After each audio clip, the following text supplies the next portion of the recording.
Ultima may have created us, but he doesn't make us who we are.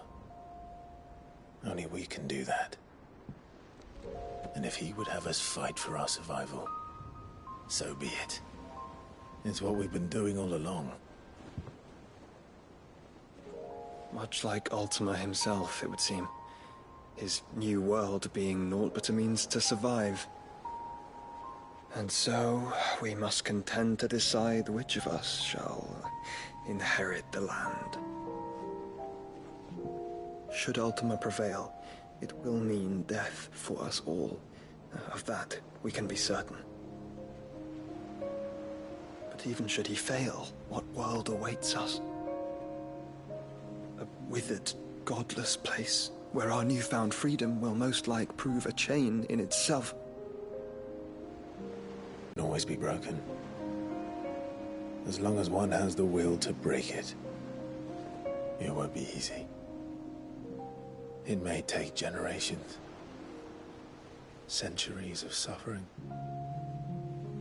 And that is, if everyone plays their part. But it will happen. And when it does, it will be on our terms. That is the world that awaits us. Indeed. And what better world could one wish for?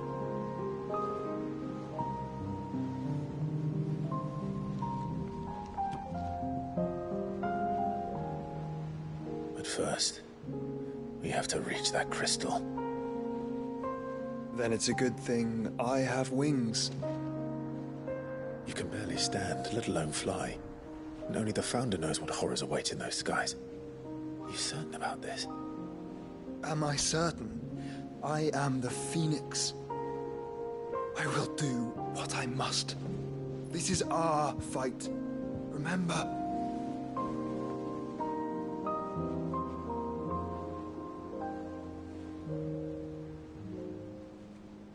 All right. I yield. But only what you must, yes? I'm still your sworn shield.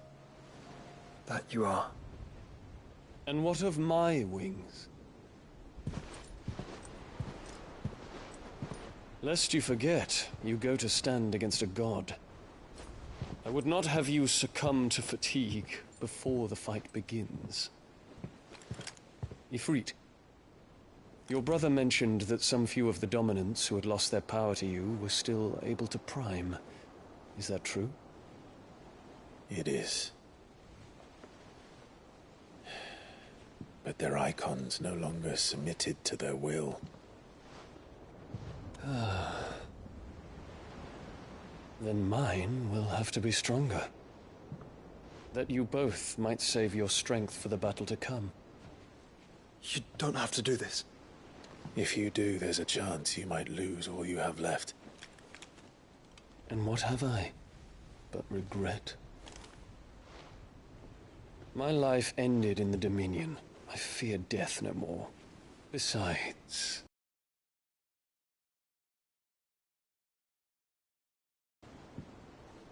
he has much to answer for.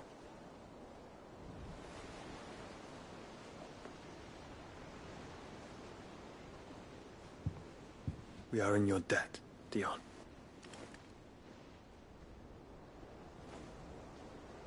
We can speak of debts when this is over.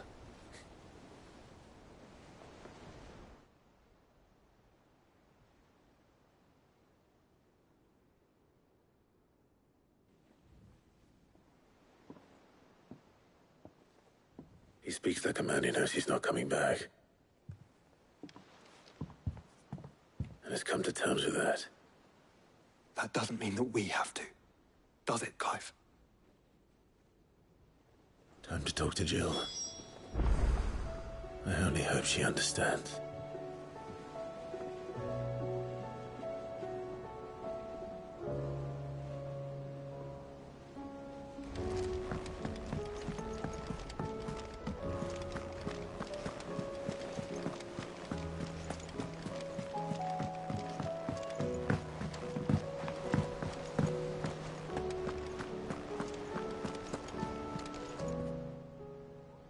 Welcome to the Patron's Whisper.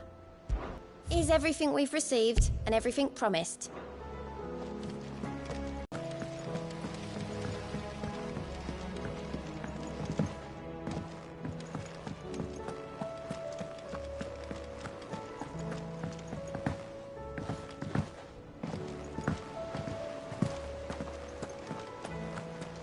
You be careful up there.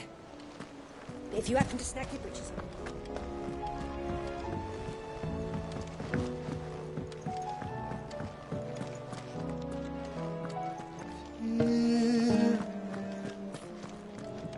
Unless you've taught our chocobos how to fly, I won't be scouting this one for you, Clive. You're on your own, but not alone.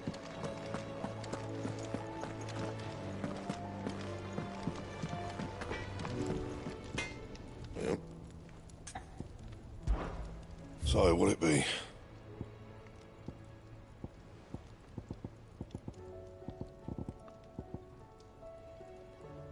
Bring me the materials, and I'll think about it.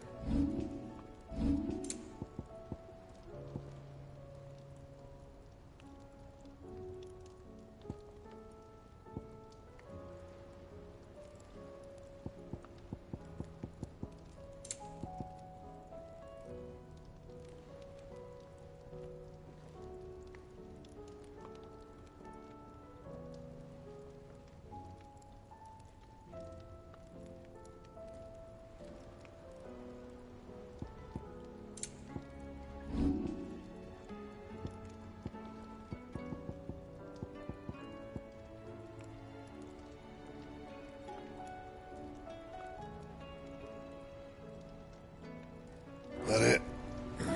Fine. Clive.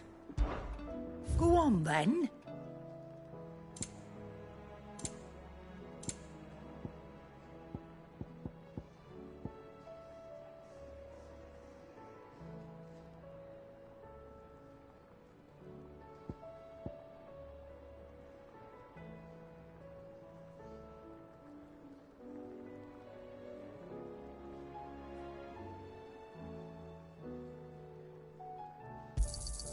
It'd better all be here.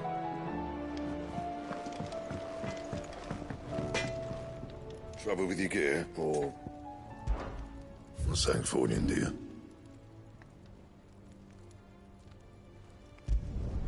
You can thank me later.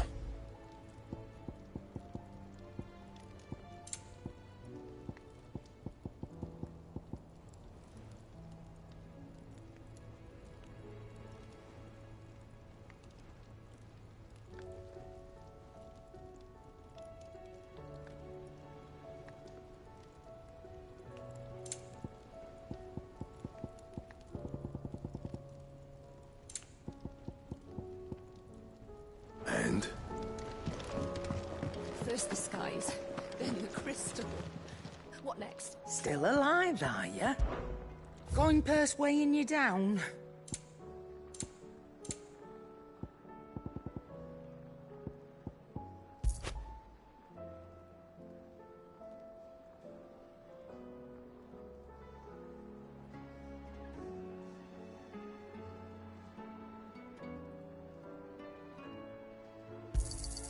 You'll not find a better price than that. So what do I owe the honour? Not saying for you, do you?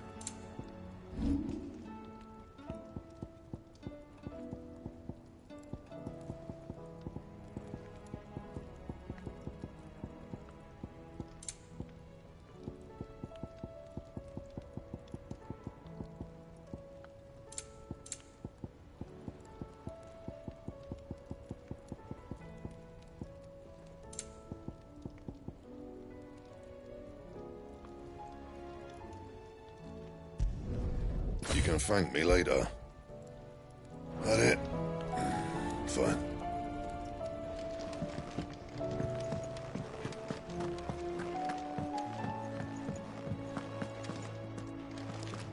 I will not forget this kindness, my lord.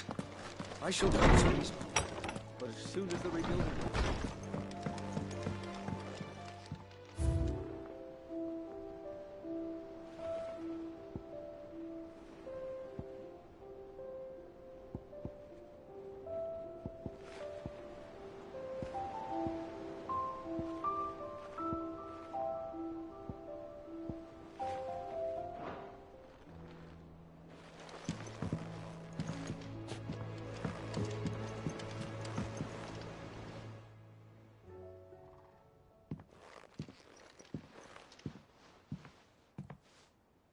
Come to wish on a star. That might not be such a bad idea. This is it, Jill. You know what I have to do. Why I have to do it. There's no turning back now. This is where our journey was leading us.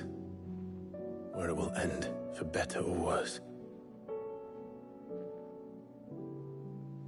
I could pray to Metia for you. But you'll be all right, won't you, Clive? You always are. I did promise we'd watch the moon together. I'll be waiting.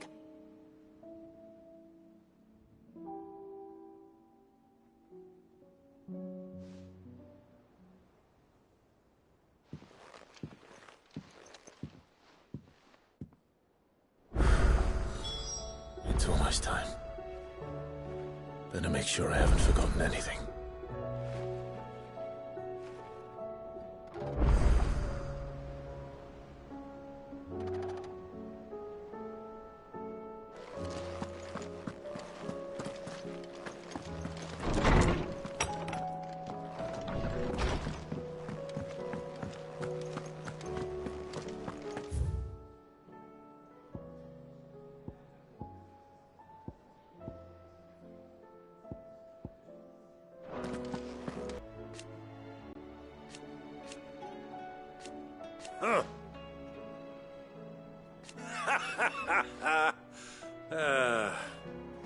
Thank you, Uncle.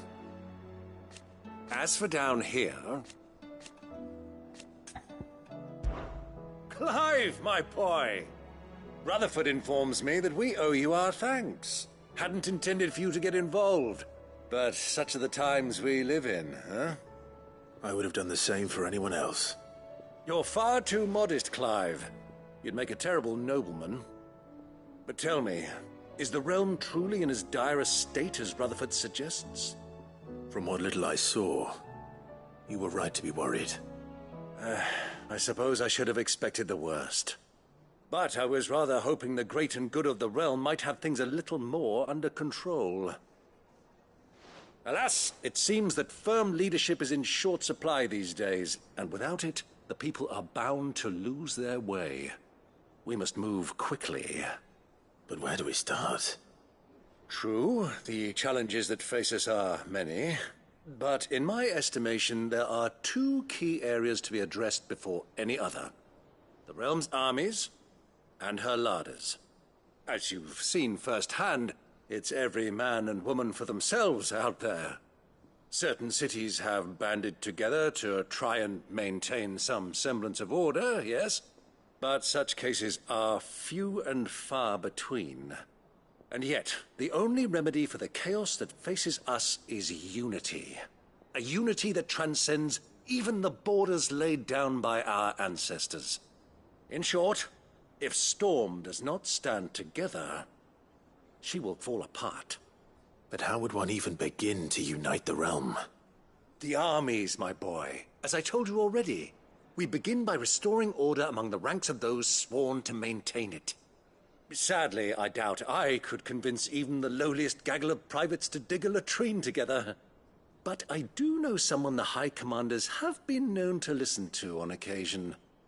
Field Marshal Eugen Havel. I thought he was retired. He was, until an Akashic army tore through Randalar and killed most of the rank and file. There is no man alive more capable. Literally. And as luck would have it, I've already spoken with him on the matter. Of course you have. And he's agreed to help. On one condition. That he first speaks with you personally. Havel has always been a man of frustratingly rigid principle, and he has certain qualms about clasping arms with, well, with an outlaw. I extolled your many virtues as best I could, of course, but the old goat was adamant that he be allowed to appraise you in person. You don't mind, do you, my boy?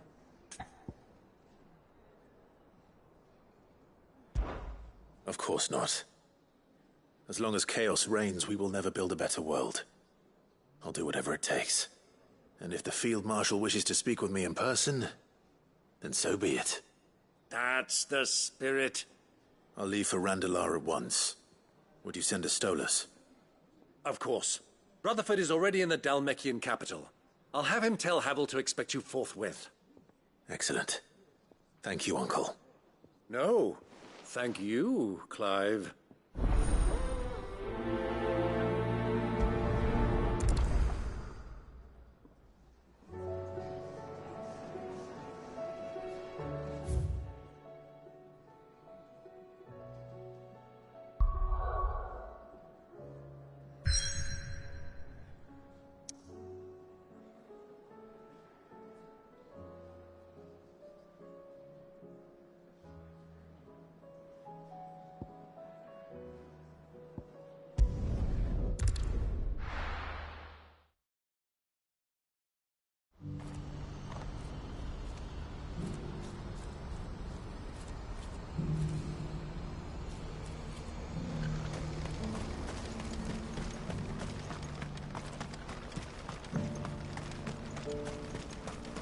Do you have any fresh water?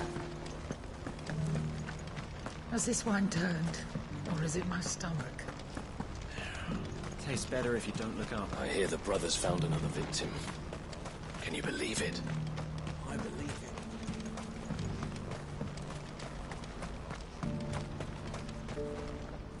it. It's good to see you. When we fled our childhood home,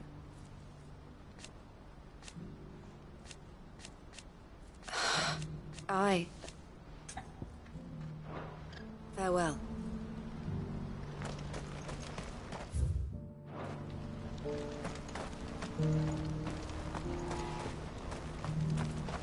I've never seen Michelle cry before. Is Theo really gone then? You won't find a finer array this side of the strait.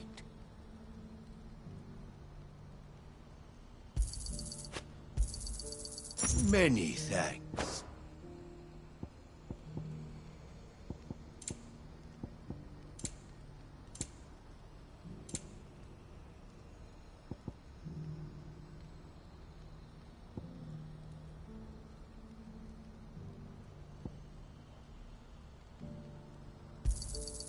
You've a discerning eye.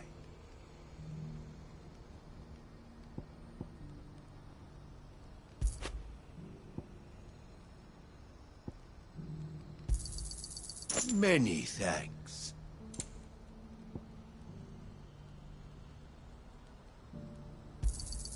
A fine choice. Farewell.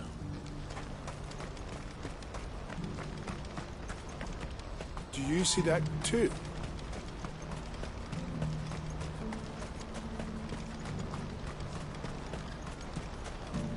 Papa? What is it? Oh, please, just make it stop. I'm scared. Nothing good's gonna come of this, I'm telling you. Just looking at it's enough to send a shiver down your spine.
be Rutherford, can it?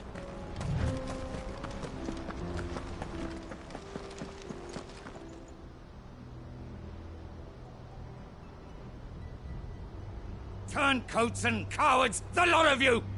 If it's a fight you want, it's a fight you shall have! Allow me. I don't need your... Please, Field Marshal. Oblige him. This won't take long. You're right. It won't. Men, finish him. Let darkness go!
A little longer than I'd have liked.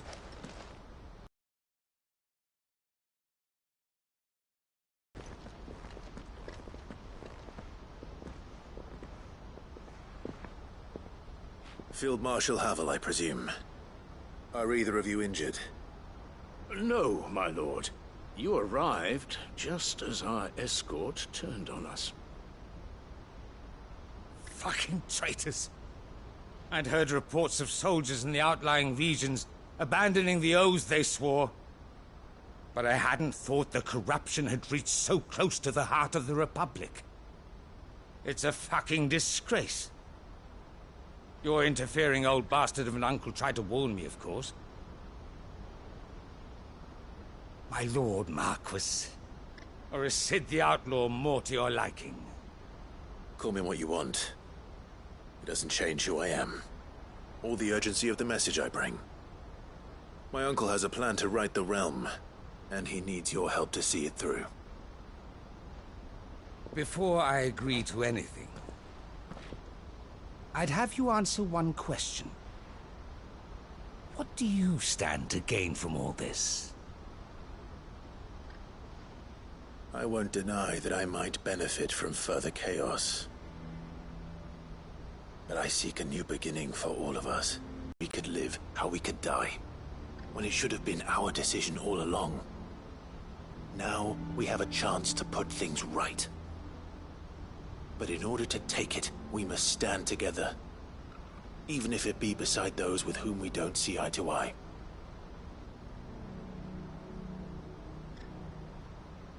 Certainly not the words I expected from an outlaw. But perhaps your uncle was right. You are no ordinary outlaw. I'll never hear the end of this. All right. I'll start by ordering my most trusted guard to bring the Dalmekian fringes under control.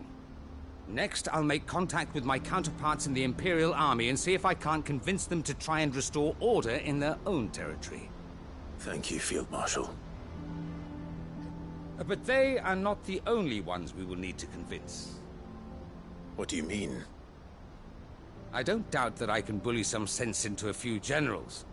But those they answer to require a different kind of persuasion. And when it comes to honeyed words, well, we will need an envoy. One who can court even the most stubborn of statesmen. You, perhaps. I'm flattered. But I'm no diplomat either. And I have other problems to attend to. What we need is a skilled arbitrator. And I may know just the person. Is that so? And would he happen to be an outlaw too? Of a different kind, perhaps. Well, beggars can't be choosers. I suppose we'll all have to find a little of the outlaw in ourselves if we're to make it through this. Very well. Send your man to me right away. I shall.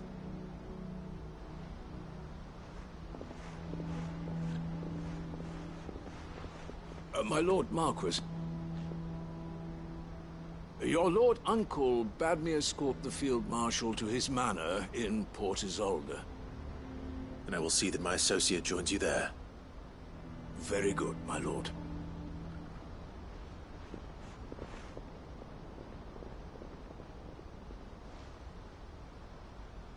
Huh. An envoy. I'm not sure I'm the man to talk anyone round. I can barely convince my brother to take his medicine. No. This is a job for someone with experience. Someone like Quentin. I hope I can convince him at least.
I made sure our fallen comrades were laid to rest.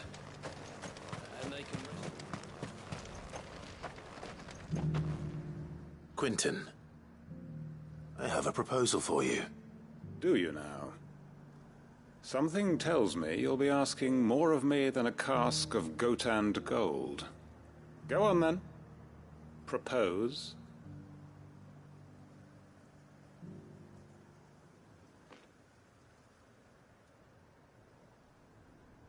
You'd have me convince the chiefs and chamberlains of the realm that they should simply swallow their pride and do the one thing that has proved impossible for thousands of years. I know it's a lot to ask. And you'd have me give up what little I have left to do it. I told you, Clive. The people of Lostwing are my family, and I cannot abandon them. You'll have to find someone else. I'm sorry to hear that. So am I. And why might that be? What he's asking. They want you to speak for... We'll see that the... It's not... Then what is it? You know... Then what are... Only we... Why turn your back? Who's to say you... A stirring... I fear that... So you'll join us? Field Marshal, I can arrange... That would be... I hear the... My uncle will want to know that his plan is taking shape.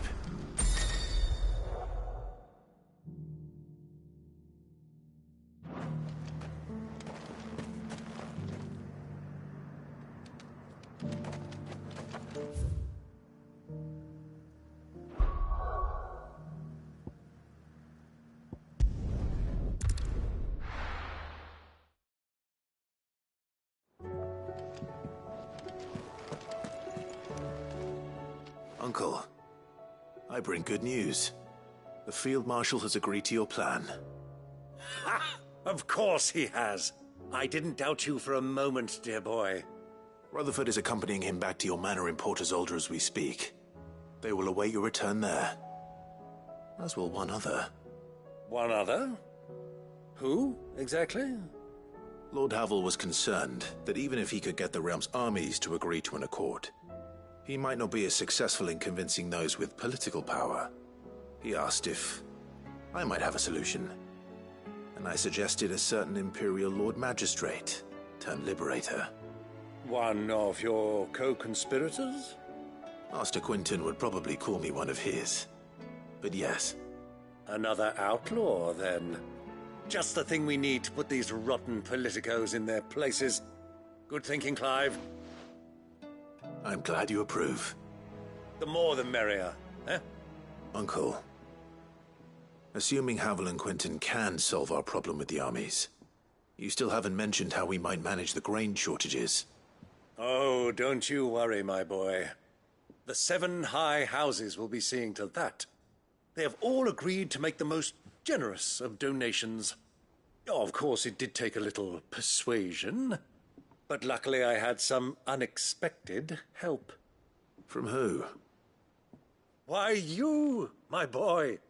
Rumor has it that you rescued the Lady Ariane's head steward Rockford from a horde of bloodthirsty bandits. It was more of a handful. Well, the old battle-axe was so pleased. She had a shipload of talents delivered to my private docks by the next new moon. And when the other houses saw the parsimonious old crone's purse strings finally loosen, they as good as tripped over themselves in the rush to follow suit. I'm happy to hear it. Now, I must be getting back to the manor. Join us there at your earliest convenience, would you? Of course, Uncle.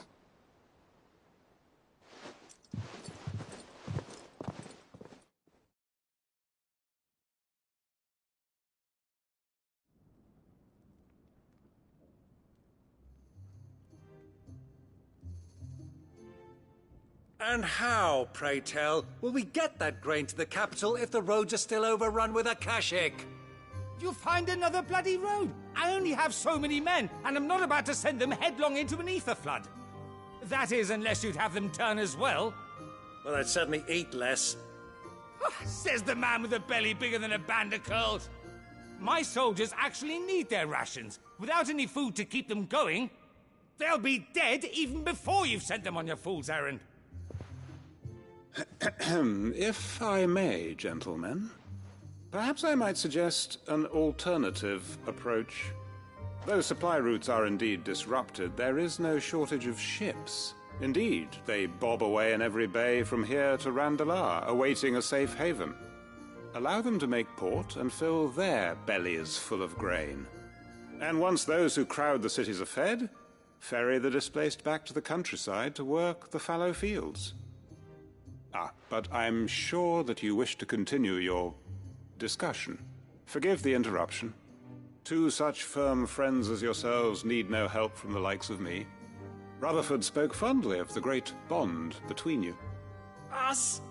Friends? I can't stand the man! Clive, I'm beginning to question the quality of the company you keep. And what kind of company were you expecting him to keep? The man's a criminal! Criminal? How dare you? You are not fit to breathe the same air as this fine, upstanding young gentleman. Upstanding? He calls himself Sid the Bloody Outlaw! Once more onto the breach.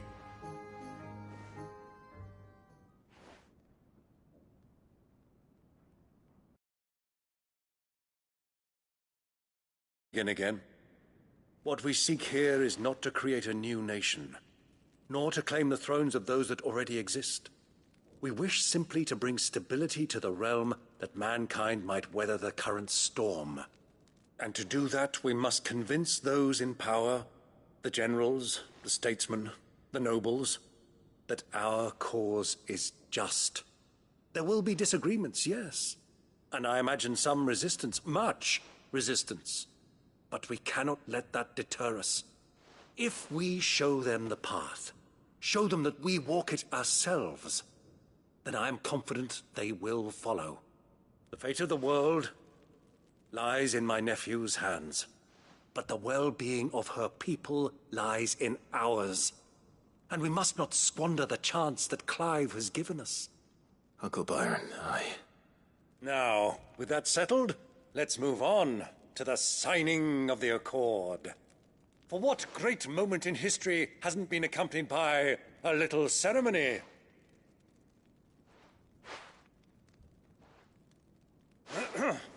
Citizens of Valisthea, I present to you the Triunity. Rutherford, Mike Will.